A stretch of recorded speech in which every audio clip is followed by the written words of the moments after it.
我而家咧就喺8B 座11樓 E 室，實用面積係475尺嘅開放式廚房嘅兩房單位。咁呢個兩房單位咧，我自己啱啱對比完幾個之後咧，我覺得呢一個即係我自己最中意嘅，因為咧呢度入門口咧，其實你會見到啦，佢個浴室會喺翻呢一邊嘅，喺翻我哋左手邊嘅。之後右手邊咧就會係廚房嘅位置，後邊咧就完全已經係客飯廳啦，再加埋2間房噶啦。咁我哋就首先望下入戶咧，其實呢一邊咧係非常之貼心啊，除咗開放式廚房呢度一整辣啦，咁呢一啲就全部有晒廚櫃啊，本身交樓標準啦，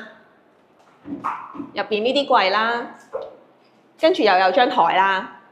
之後咧呢度咧仲係有個連身鏡之餘咧，其實咁樣打開翻咧就係一個勁大嘅一個鞋櫃位。咁我諗擺30零對鞋係冇問題嘅。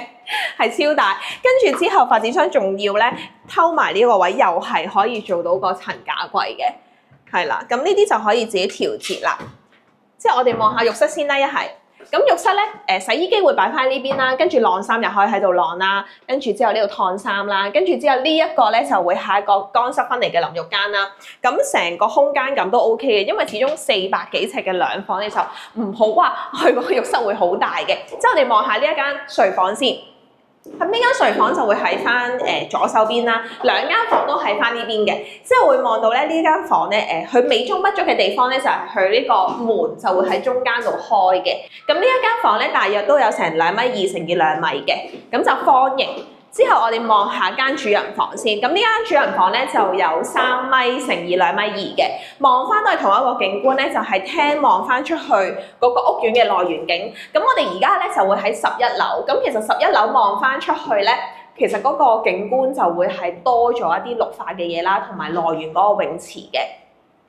因為平台嗰個會所位咧就喺6樓。咁我哋而家11樓其實就啱啱好中間望到個泳池位啦，即係水平線望到都好舒服嘅。之後呢一個客飯廳位置咧就長形嘅設計啦，咁大約咧都有成2.6米闊嘅，咁如果長嘅話都有成4.6米嘅，即係唔計廚房呢個位，淨係呢一度都有成4.6米，咁所以其實個空間感就好空曠。咁我對比完幾個兩房嘅單位咧，我真心覺得呢一個單位個積咧係最好嘅，咁亦都係我自己最中意。咁呢一個單位咧，如果價單貨嚟講咧，大約就係900零萬起步啦。因為其實呢啲單位同類型喺1、2期咧成交緊，大約都要去到1100萬左右噶啦。咁呢一個單位咧，我自己覺得應該都係會搶爆嘅。咁如果你哋都想約睇呢個現樓嘅單位咧，可以隨時聯絡我 Ellie 啊。